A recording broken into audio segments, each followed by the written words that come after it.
Disitulah kemudian Nabi SAW menyampaikan, innallaha idza ahabba 'abdan ibtala. Kalau Allah mencintai seorang hamba, maka yang diberikan pertama kali itu bukan kesenangan, tapi ujian. Maka ambil rumus ini, ketika Anda sedang mendapati ujian sebesar apapun, itu tandanya Allah sedang menurunkan cintanya kepada Anda. Ya. Pertanyaan saya, siapa di antara kita yang tidak ingin dicintai Allah? Boleh angkat tangan. Saya langsung suruh pulang. Jauh-jauh datang ke sini. Baik, Anda ingin dicintai Allah? Nah, kalau Anda ingin dicintai Allah, itu rumusnya adalah Anda harus siap menghadapi ujian-ujian dalam kehidupan. Perhatikan, lihat baik-baik, lihat baik-baik. Nanti saya turunkan cara-caranya. Bentuknya ada dua. Ini yang standar, bala. Quran, surah kedua, ayat 155. Walanabluwannakum bisyai'. Setiap yang hidup kami uji dengan ujian-ujian standar, supaya meningkat kualitas kehidupannya. Apa diantaranya? Khauf, khawatir. Ju', lafar. Wa naqsi minal amwal, harta berkurang. Wal anfus, mulai sakit sampai ada yang meninggal. Wat thamarat, kehilangan hasil pekerjaan yang telah lelah dilintis. Ya, dari awal dirintis, ikut tender, nanam modal, tiba-tiba hasilnya dirampas oleh orang lain. Ada yang demikian. Itu sederhana. Kalau semakin meningkat ujiannya, semakin besar. Maka rumus kalimatnya menggunakan yang ini, ibtala. Dibala ini yang standar, ibtala ini semakin tinggi. Semakin tinggi. Dalam kaidah bahasa Arab ada kaidah berbunyi begini. Ziyadatul mabna tadullu ala ziyadatil ma'na. Kalau huruf bertambah dari yang standar, dari akar kata, ini menunjukkan maknanya berubah lebih tinggi lagi. Ya, bala ini yang standar. Ditambah alif, hamzah wasal dengan ta. Jadi ibtala ini menunjukkan, maaf, ujiannya lebih kompleks. Ketika Allah memberikan ujian kepada Nabi Ibrahim alaihissalam, kalimatnya tidak menggunakan bala tapi ibtala. Quran surah kedua ayat 124, paling kanan di pertengahan. Wa idzibtala Ibrahima rabbuhu bikalimatin. Dan ingatlah, kalau ada kata iz itu bukan berarti hanya diminta mengingat. Ingat itu kan menghadirkan momentumnya supaya kita pelajari apa yang terjadi di masa itu. Seakan-akan Allah ingin katakan, "Hei, kamu pelajari ya. Kamu lihat-lihat ya, seorang Ibrahim yang nabi, yang rasul, yang dekat dengan Allah, disebut dengan Khalilullah, dijamin keluarganya, anak keturunannya Nabi, tidak lepas dari ujian. Dan ujiannya lebih berat dibanding kamu. Lihat, begitu berumah tangga, mohon maaf, belum dapat keturunan. Diusir oleh kampungnya, dibakar juga, dilempari juga, berpisah dengan keluarganya. Begitu dapat keturunan pertama harus dipisahkan, harus disembelih dan sebagainya. Dia Nabi, dia Rasul, dekat dengan Allah, surganya jelas terjamin, keturunannya hampir semuanya Nabi, tapi masih diuji oleh Allah. Anda Nabi bukan, Rasul juga bukan, surga belum jelas, sedekat apa dengan Allah, keturunan gak ada yang jadi Nabi, tidak mau diuji, Anda siapa? Dan ujiannya lebih berat dibandingkan dengan kita. Jadi jangan bayangkan Nabi tidak diuji, selevel Nabi saja ujian lebih berat, dan mereka tidak mengeluh. Masa Anda yang bukan Nabi diuji sedikit langsung mengeluh? Coba silahkan, Nabi Ayub dikasih sakit, sakitnya tak terlukiskan. Di sini, habis semua. Silahkan cek, harta habis dalam sehari. Anak-anak diwafatkan oleh Allah, 12 yang wafat dalam sehari. Anak meninggal semua, harta habis, tubuh kena penyakit. Apa mengeluh? Tidak. Isinya bertanya, Papa kan Nabi kalau dalam bahasa kita. Kenapa Papa tidak minta kepada Allah, sembuhkan ya Allah. Minta sembuh. Tapi suami kita senang sehat. 20 tahun. Berapa lama kita diuji seperti ini? 7 tahun. Nanti saja, kalau ujian sakit ini sebanding dengan ujian sehat selama 20 tahun, baru saya memohon kepada Allah minta disembuhkan. Saya malu, dikasih senang 20 tahun, dikasih segini 7 tahun, masih mengeluh. Saya malu. Nanti kalau sakitnya sudah banding lurus dengan sehat, baru saya minta kepada Allah subhanahu wa ta'ala. Itu bayangkan. Barulah bermohon kepada Allah subhanahu wa ta'ala minta solusi. Quran surah 21, ayat 83-84. Paling kiri sebelah atas. Wa ayyuba idnada rabbahu anni massani yadhurru wa anta arhamur rahimin. Nabi Yunus, Dzannun, Masya Allah, antum yang punya pekerjaan, mohon maaf, antum pasti punya ujian.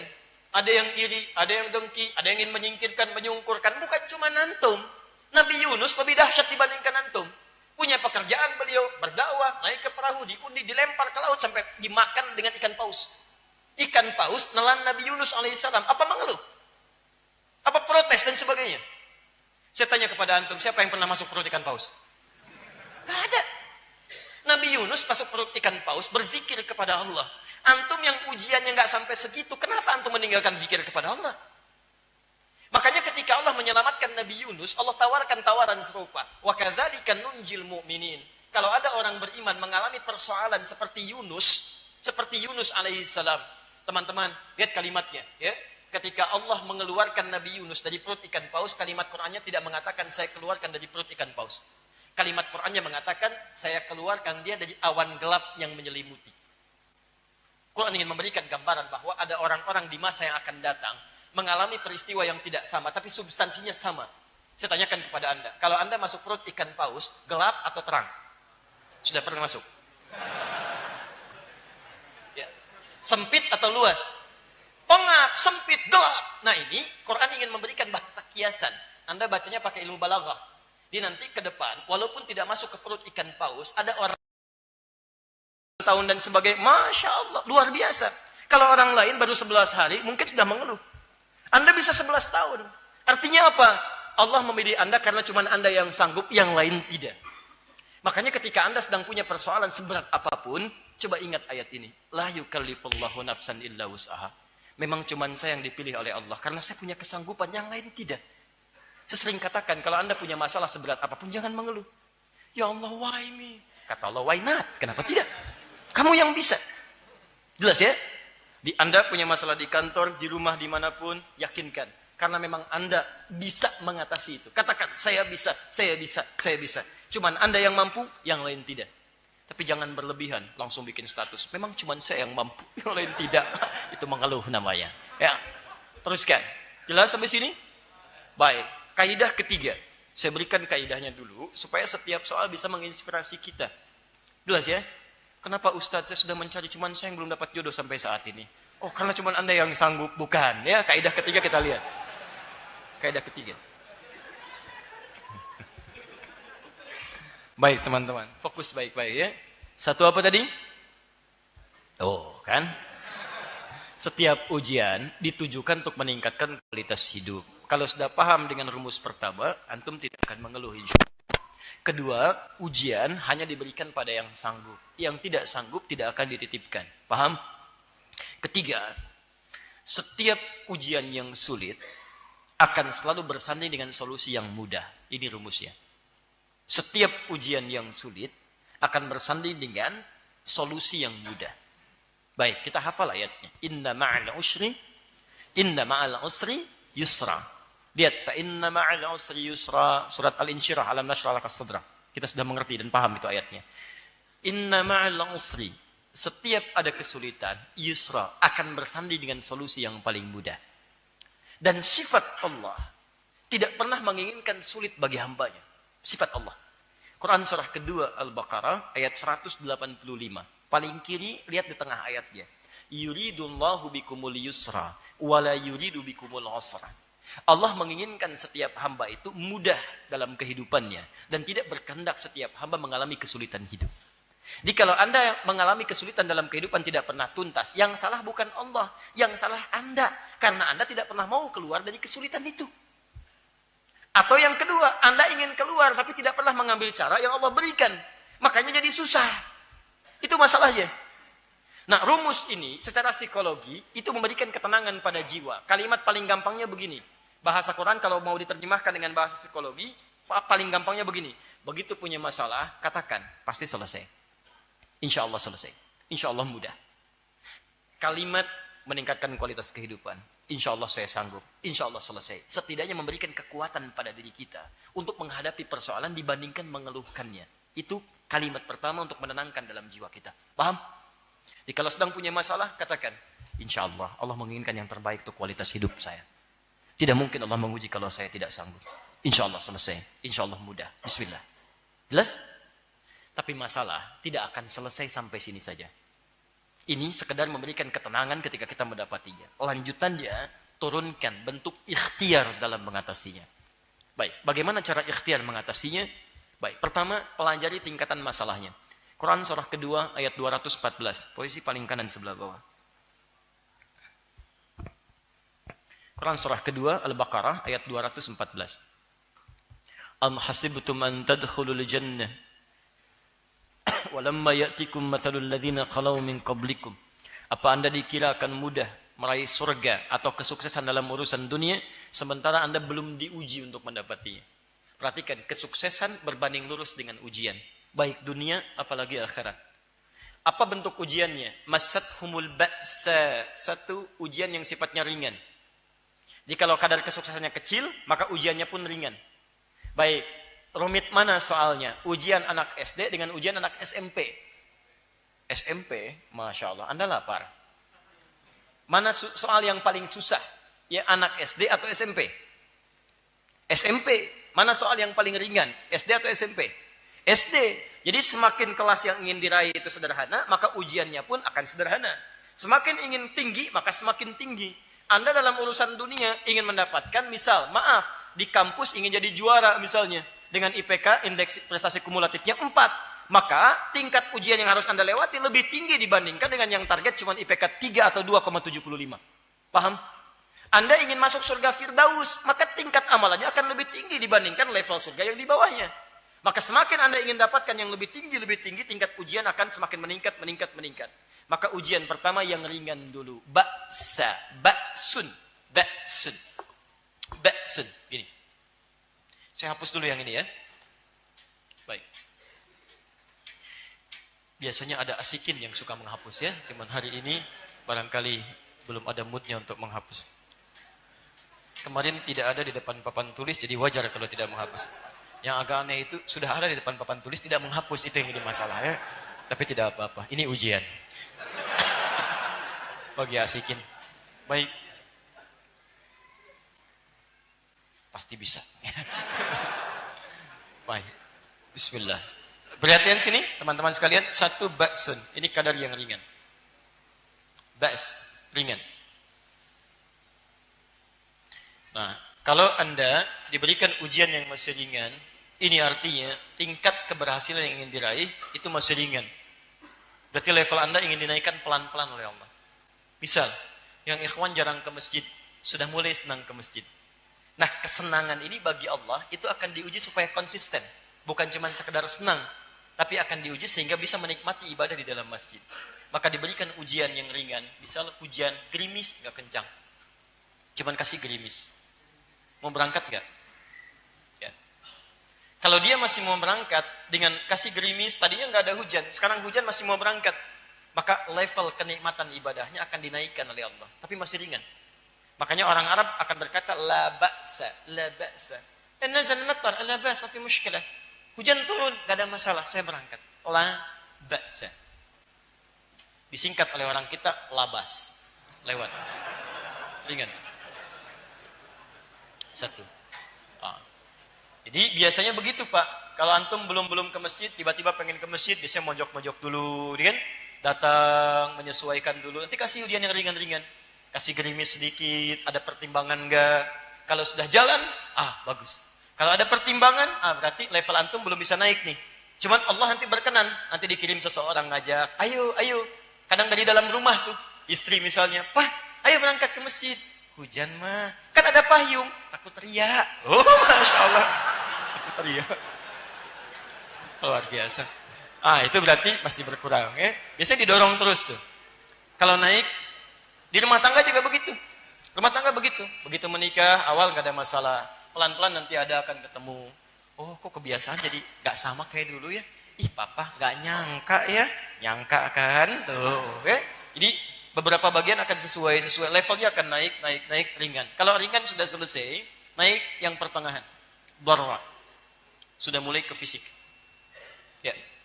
Hujan makin lebat. Nah, hujan deras. Masih berangkat gak nih? Ya. Kadang-kadang di rumah tangga juga begitu, makin kencang. Di pekerjaan makin begitu. Begitu levelnya naik, ketemu dengan partner bisnis yang tidak biasa. Sudah mulai ada teror, sudah mulai secara fisik macam-macam dan sebagainya. Ini darah namanya. Itu artinya level kualitas hidup Anda akan diangkat oleh Allah kepada level yang lebih tinggi lagi. Jelas? Berbahagialah kalau Anda mengalami ujian pada yang level tengah ini, maka kualitas Anda di hadapan Allah meningkat, sedang akan dinaikkan pada level yang luar biasa. Paham ya? 3, ini lebih tinggi lagi. Zilzal wa zulzilu. Hatta yaqula ar-rasul walladzina amanu ma'ahu mata nasrullah. Dinaikkan, gempa. Sudah hujan, hujannya lebat, ada badai, gempa lagi. Ya, Masya Allah. Hujan, badai, gelap, gempa. Papa mau kemana? Ke masjid. Masya Allah ya. Baik, bisa. Ini luar biasa. Ini tidak mudah. Tidak mudah. Sudah mulai hati terkena. Kalau gempa kan goyang, goncang. Ya ini yang digoncang hatinya. Kalau digoncang fisiknya, antum masih punya pegangan. Tapi kalau yang digoncang hatinya, keadaan normal pun antum akan limbung. Mata gelap, keadaan tidak nyaman, susah dan sebagainya. Wazulzilu. Sampai orang-orang dulu pernah berkata, mata nasrullah. Ya Allah, kapan ini akan berakhir? Demi Allah saya katakan, kalau Quran sampaikan itu pasti terjadi. Ya, seperti pernyataan ini. Kapan ini berakhir? Apakah saya teruskan ini atau ada solusi dan sebagainya? Maka kalau Anda sedang berada di level yang ini, maka yakinkanlah pada diri Anda, Allah sedang turunkan cintanya kepada Anda. Anda dinaikkan level yang paling tinggi, puncaknya. Maka saran saya, kalau Anda sedang berada di puncak, Anda jangan turunkan ke bawah. Allah sedang angkat level Anda, kenapa Anda turunkan? Yang paling hebat adalah, kalau Anda sedang mengalami setiap situasi ini, maka Anda cari solusinya. Bagaimana ikhtiar ini bisa dihadirkan solusi untuk mengatasi semua jenis kesulitan yang dimaksudkan. Yang tadi untuk menenangkan hati, yang ini untuk mengidentifikasi kira-kira masalah saya ada di level yang mana. Apakah ringan, apakah sedang, ataukah sulit. Idealnya begini, idealnya setiap tahap kehidupan yang kita alami, antum keluarkan dulu antara persoalan yang mungkin antum hadapi. Kan di Quran ada semua. Misal, antum jadi anak nih, antum akan menghadapi begini. Dengan orang tua akan ada kalimat begini. Contoh, misal antum akan punya rasa kesal pada orang tua, mungkin akan mengeluh. Quran surah ke-17 ayat 23 sampai 27, paling kiri di pertengahan sampai ke bawah. Antum kadang-kadang sudah tidak sepakat dengan orang tua. Bagaimana cara menghadirkan bakti terbaik ketika ada ketidaksepakatan yang berat di situ? Maka muncul solusi. Quran surah 31 ayat 14 sampai dengan ayat ke-15. Kadang-kadang kepercayaan beda. Ada lagi usia sudah 40 tahun lebih, tapi punya masalah dengan orang tua. Ada juga. Seperti apa gambarannya? Quran surah 46 ayat ke-15. Nah, orang-orang yang sebelum mengatasi persoalannya, dia belum masuk kepada masanya. Tapi dia sudah pelajari masalah-masalahnya. Maka orang seperti ini akan lebih ringan mengatasi persoalannya dibandingkan dengan orang yang tidak pernah belajar jenis persoalannya. Sama dengan besok mau ujian, dia mendapatkan kisi-kisi persoalannya. Ini masalah yang akan ditampilkan besok hari. Dari sekian 100, 10 akan muncul. Dia pelajari 100-100-nya. Begitu besoknya ujian, sudah siap dia mengatasinya. Nah, kebanyakan orang, kenapa sulit mengatasi persoalannya? Karena dia tidak pernah mengidentifikasi masalah-masalah yang muncul saat dia akan hadapi di kemudian hari. Makanya saya sering sarankan, antum kalau mau pemuda mau menikah, keluarkan ayat-ayat pernikahan. Ini masalahnya. Karakter istri begini, karakter suami begini, masalah yang terjadi begini. Tingkat paling minimnya begini, tingkat yang sedang ini, tingkat yang paling kuatnya seperti ini. Kalau antum bekerja, kata Quran masalahnya akan begini. Ini yang ringannya, ini yang sedangnya, ini yang beratnya. Paham? Kalau sudah antum identifikasi, antum tidak akan kaget ketika mendapati persoalannya. Sama kayak yang disebutkan Quran. Maka tinggal cari bagaimana mengatasinya. Persoalannya di Quran surah kedua ayat 214, solusinya di Quran surah ketiga ayat 142. Ini 214, ini 142. Itu Quran surah 2 ayat masalahnya, solusinya Quran surah ketiga, dinaikkan paling kiri di sebelah atas.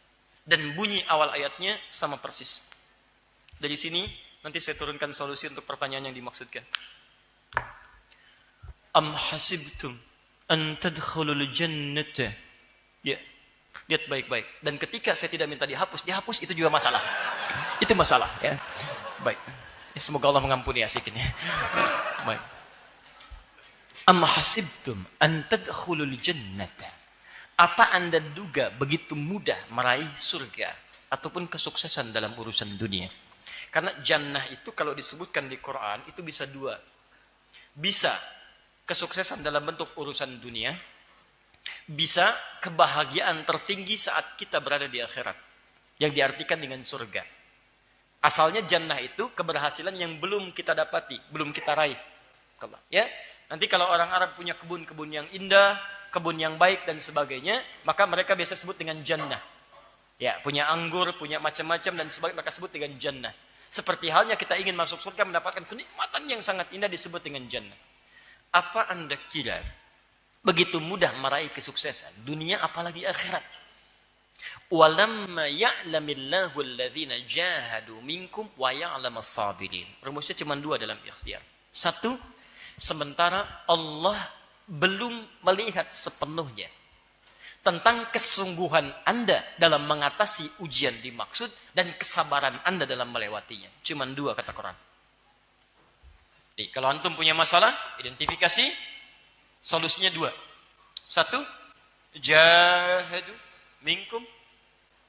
Kedua, ya'lamas sabirin, sabar. Lihat baik-baik ya. Sekarang fokus, saya turunkan kalimatnya. Jahadu, akar kata yang paling dasar berasal dari kata al-juhdu. Ini akar kata yang paling utamanya. Berarti serius, sungguh-sungguh. Jadi kalau antum ingin mengatasi persoalan dalam kehidupan, antum mesti serius. Jangan setengah-setengah. Antum ingin ujian, ingin lulus besok, serius belajar. Jangan setengah-setengah. Jangan nanggung. Suksesnya sukses. Antum ingin raih tingkat tertinggi dalam pekerjaan, serius antum. Ayo jalani. Serius belajar, serius ikut diklat, serius training, serius. Semua yang dikerjakan dengan serius dan cinta dalam mengerjakannya, itu lebih mudah mencapai tujuan dibandingkan yang setengah-setengah.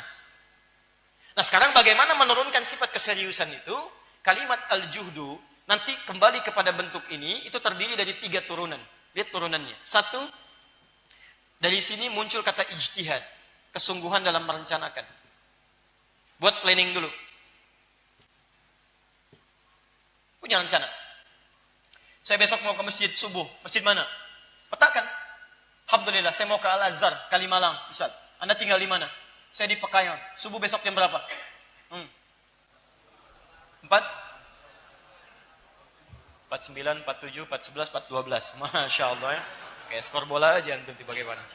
Ya, ambillah tengah-tengah. Misal, 410. Perjalanan dari Pekayon ke Al-Azhar. Ya, Al-Azhar di Kalimalang. Berapa lama dari sini ke Kalimalang? 10 menit, 11 menit, 12 menit. Ukur antum punya apa untuk berangkat. Punya motor, 5 menit nyampe. Punya sepeda, 7 menit nyampe. Antum gak punya motor, gak punya sepeda. Ya, jalan kaki berapa menit nyampe sana? Bisa 15 menit. Adzan subuh 4:10. Taruhlah kendaraannya kita tidak punya. Kita 15 menit sampai di sana. Sampai di sana itu kan pas waktu sholat, adzan berkumandang. Bukan baru adzan, kemudian berangkat. Allahu Akbar, berangkat. Nyampe sana, gak dapat antum subuh. Jelas ya? Antum rencanakan, adzan 4:10. Saya bangun sejak awal dari tahajud dulu. Saya berangkat dari jam 4. Asumsinya apa? Adzan 5 menit. Jadi begitu adzan 10, tambah 5 menit, 15 menit. Jadi ketika saya sampai, adzan baru selesai, sholat. Paham ya? Baik, jangan asumsi komat, antum ketinggalan sholat sunnah. Jadi ketika antum berangkat, 15 menit sampai di tujuan. Ini rencana. Di semua hal yang antum kemudian akan hadapi dalam kehidupan, bikin perencanaannya. Oh, saya ada begini, masalah saya begini. Identifikasi, buat rencana terbaik. Kedua, jihad.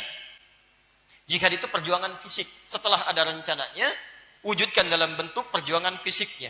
Lakukan. Rencana besok berangkat ke Al-Azhar jam 4 sampai di sana 4:15, insya Allah ngambil saf yang pertama untuk menunaikan sholat subuh. Bisa dapat 2 rakaat pertamanya dulu. Mah, konsepnya bagus, dituliskan. Begitu bangun jam 5. Maka tidak konsisten. Ya, ini mesti ada konsistensi. Jangan cuma jadi konseptor yang bagus. Konsep begini. Kita sayang setelah berumah tangga, kita akan jadi keluarga penghafal Quran. Masya Allah, mushafnya nggak ada, kan? Nggak ada apa-apanya. Terus arahnya berubah, nggak akan jadi. Ya cuman ide doang. Kalau cuman ide, yang lain juga bisa. Maka turunkan dalam bentuk perjuangan fisik. Turunkan, beli perangkatnya, hadirkan macam-macamnya dan sebagainya. Identifikasi. Ya, termasuk ini. Apa penyebabnya? Ya, buat pemetaannya, lakukan pendekatan-pendekatannya. Ketiga, ini yang paling baik. Mujahadah. Perjuangan melawan gejolak jiwa. Karena tidak akan selamanya hati kita itu terus pada frekuensi yang sama. Ya, misalnya sabar, maaf, semangat terus, semangat. Kadang-kadang naik turun. Antum jangan dikira ikut ta'lim atau ke masjid, itu selamanya semangat. Tidak. Nanti begitu awal-awal, ya semangat. Pertengahan agak menurun, tiba-tiba agak malas. Ya, apalagi kalau niatnya berubah. Ke masjid misalnya, untuk mencari pasangan hidup. Masya Allah. Begitu sampai di masjid ketemu pasangan, sudah hidup gak ke masjid lagi. Itu yang jadi masalah. Macam-macam. Ada untuk jualan dan sebagainya. Begitu nyampe ke masjid, ketika jamaah banyak datang. Ketika nggak ada, antum nggak jualan. Tujuannya beda. Ketika orientasi-orientasi berbeda, ini yang muncul. Mujahadah. Ayo, lawan. Malas, lawan. Ya, turun semangat, lawan. Begitu antum bisa mengatasi ini semua, ijtihad rencanakan, identifikasi masalahnya, jihad dengan prakteknya, kemudian mujahadah atasi pergolakan jiwa dan sabar menjalaninya. Ketika sabar menjalani semua, Allah turunkan solusi. Ini poinnya. Contoh prakteknya. Ini, langsung ke persoalan ini. Saya sudah berumah tangga 11 tahun, pertanyaan tadi. Kemudian, beliau sudah identifikasi masalahnya.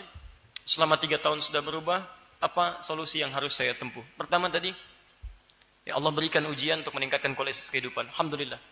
Tidak ada ujian yang diberikan kalau Anda tidak sanggup. Alhamdulillah Anda diberikan kesanggupan sampai 11 tahun dan sebagainya. Tidak ada persoalan tidak selesai. Insya Allah selesai. Sekarang kita jalani bentuk ikhtiarnya. Pertama, identifikasi bentuk masalah. Lihat kebiasaan dan sebagainya. Mungkin atau tidak. Apa tawaran Quran yang pertama? Quran surah ke-66 ayat 11. Ini solusi yang langsung kita berikan. Quran surah ke-66 ayat ke-11. At-Tahrim ayat yang ke-11. Wa daraballahu mathalan lil ladzina amanu imra'ata fir'aun. Dan Allah memberikan perumpamaan yang sangat indah bagi orang-orang beriman, yaitu contoh istrinya Firaun. Siapa istrinya Firaun? Asya. Pertanyaan saya, kenapa tidak disebutkan langsung namanya Asya, tapi disebutkan istrinya Firaun? Ini yang mau saya berikan rumusnya. Dalam kaidah tafsir, jika ada persoalan dihadirkan dalam Al-Quran, langsung disebutkan namanya, bahkan lengkap dengan bin-bintinya, ini menunjukkan persoalan dimaksud hanya akan menimpa orang itu, tidak akan terjadi di masa depan. Contoh Maryam. Wa Maryam ibnata Imran. Maryam, anak perempuannya Imran. Ketika disebutkan langsung ke binti Imrannya, ini menunjukkan peristiwa itu hanya terjadi pada Maryam binti Imran. Tidak akan lagi terjadi pada perempuan-perempuan lain. Apa itu? Mengandung dan melahirkan tanpa disentuh laki-laki manapun. Walam yamsasni bashar. Tidak disentuh. Ingat, kalau yang melahirkan tanpa bapak, itu banyak. Tapi yang melahirkan tanpa disentuh laki-laki manapun, itu cuma Maryam binti Imran. Jelas ya?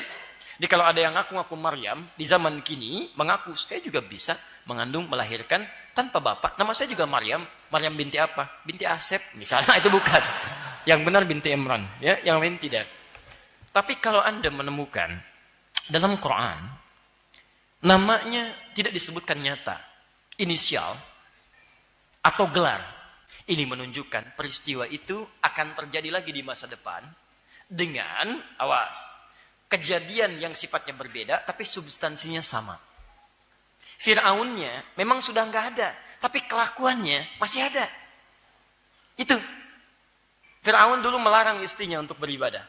Melarang sholat, memaksa jauh dari Allah Subhanahu wa ta'ala, melarang untuk mengerjakan kebaikan-kebaikan. Ada tipikal suami semacam itu sekarang? Ada beberapa bagian ditemukan. Maka Allah berikan gambaran, Allah tawarkan, jika Anda ingin seperti Asya yang mendakwahi suami sampai nyawa kemudian berakhir dan kembali kepada Allah Subhanahu wa ta'ala, maka itu pilihan bagi Anda. Silakan. Dan dia katakan, ya Allah, saya ingin tukar perjuangan saya ini dengan surga di akhirat. Rabbibnili baitan fil jannah. Ya Allah, mohon bangunkan saya rumah di surga. Dan selamatkan saya dari kekejaman Fir'aun. Wa najjini min Fir'auna wa amalih. Dan perbuatan-perbuatannya. Selamatkan saya. Artinya apa? Ketika dia mengatakan selamatkan saya, dalam riwayat disebutkan pada saat itu sudah sampai pada puncaknya. Dia dakwahi Fir'aun. Dia sampaikan saya berubah jadi Islam, saya ikuti Musa dan sebagainya. Kemudian Fir'aun murka sebesar-besarnya ingin meninggalkan dia. Memaksa dia meninggalkan keyakinannya, lalu diancam. Saya ancam kamu dengan, siksaan yang tidak wajar. Digelindingkan batu besar, dia diikat dan diancam akan dihancurkan pada saat itu. Maka dia berjuang sampai titik darah penghabisannya, sampai ajalnya kembali kepada Allah Subhanahu wa ta'ala, dan dia bermohon kepada Allah, ya Allah, mohon tukar perjuangan saya dengan surga, ya Allah. Tukar dengan surga. Kalau Anda masih merasakan rasa cinta kepada suami Anda, dan ingin mendakwahinya, dan Anda punya kesanggupan untuk itu, maka tawaran pertama, silahkan Anda memilih seperti Asia. Dakwahi dia, kemudian Anda berjalan dalam hadapan Allah Subhanahu wa taala, dan Anda hadirkan kedekatan kepada Allah Subhanahu wa taala, berlindung kepadanya, dan Anda yakinkan kepada Allah, memang saya dititipkan seperti ini, mungkin surga saya ada di sini. Saya ikuti, saya ajak dia, saya sampaikan, ketika dia melarang saya salat, saya tetap salat, ya, dengan cara-cara yang mungkin ada kebaikan-kebaikan di dalamnya. Malam Anda tahajud, memohon kebaikan kepada Allah Subhanahu wa taala dan sebagainya. Kalau ini Anda sanggup lakukan, maka ini tawaran yang pertama. Yang kedua, Allah tidak mungkin membebani seorang hamba di luar batas kemampuannya. Kalau memang Anda merasa tugas dari Allah dititipkan kepada Anda 11 tahun ini, dan 3 tahun menjadi 14 tahun, Anda telah berusaha, dan Anda yakinkan pada diri Anda bahwa level Anda tidak harus sampai kepada merubah dia menjadi lebih baik, tapi level Anda memberikan nilai-nilai kebaikan pada dia, dan mungkin dari sisi ini ada tahapan-tahapan yang bukan Anda yang harus meluruskannya, tapi orang lain. Maka Anda bisa memilih yang kedua. Apa itu? Tawaran dari Allah untuk mengajukan khulu. Khulu itu pengajuan pisah dari istri kepada suaminya, bukan dari suami yang mengajukan talak, tapi istri yang mengajukan kepada suami. Karena berbagai pertimbangan-pertimbangan syariat. Misal, sikap suami yang memungkinkan kepada istri melakukan tindakan-tindakan yang tidak wajar, menyakiti yang tidak wajar, bisa merusak secara fisiknya, melukai yang tidak wajar. Atau yang kedua, menjauhkan dia dari Allah Subhanahu wa taala yang sulit untuk kemudian dia rubah. Misal, mohon maaf, melarang dia sholat dengan ancaman tertentu. Kalau kamu sholat, saya pukulin kamu. Kalau kamu sholat, saya bunuh kamu, dan sebagainya. Maka yang seperti itu ada tawaran untuk melakukan khulu. Ya, tingkatan ini dari mulai perceraian sampai ke khulu, itu kaidahnya ada di Quran surah kedua Al-Baqarah dari 226 sampai 236. Paling kiri dari atas sampai dengan ke bawah. Sifat khulu itu artinya Anda mengajukan kemudian mahar yang telah diberikan oleh suami, kemudian dikembalikan kepada suami dan diajukan lewat hakim, nanti hakim memutuskan untuk ada perpisahan di dalamnya. Dan perpisahan ini dimaksudkan untuk menyelamatkan keadaan Anda supaya lebih dekat dengan Allah Subhanahu wa taala, bukan sekedar untuk berpisah dari rumah tangganya. Dan sifat perpisahannya itu fasah. Dipisahkan oleh hakim. Dia tidak serta-merta suami bisa rujuk kembali, tidak. Ya, bahkan sebagian ulama menganggap perpisahannya sama dengan talak 3. Di ketiga, maksudnya yang ketiga kali talak. Tidak boleh langsung bersatu lagi, kecuali salah satunya menikah dengan yang lainnya dan ada unsur taubat di dalamnya. Paham ya? Jadi dari dua hal ini saya menganjurkan kepada Anda yang pertama untuk berikhtiar dulu bermunajat kepada Allah Subhanahu wa taala. Minta kepada Allah supaya diberikan petunjuk untuk bisa memberikan yang terbaik dalam kehidupan, bersabar dalam menjalani ujian. Kalau memang Anda sudah berusaha, berikhtiar dan sebagainya, namun demikian tetap kesulitan Anda untuk beribadah dan sulit Anda mendekat kepada Allah dan sifat Anda sudah berubah tugas dalam kehidupan, maka cobalah beristikharah. Kalau Allah memberikan jalan kepada Anda untuk berpisah dari suami Anda, maka Anda bisa mengajukan khulu yang dengan itu Anda bisa lebih dekat dengan beribadah kepada Allah Subhanahu wa taala. Saya bermohon kepada Allah supaya Anda diberikan solusi kebaikan-kebaikan dan semoga dengan itu kebaikan Anda lebih baik dalam pandangan Allah Subhanahu wa taala.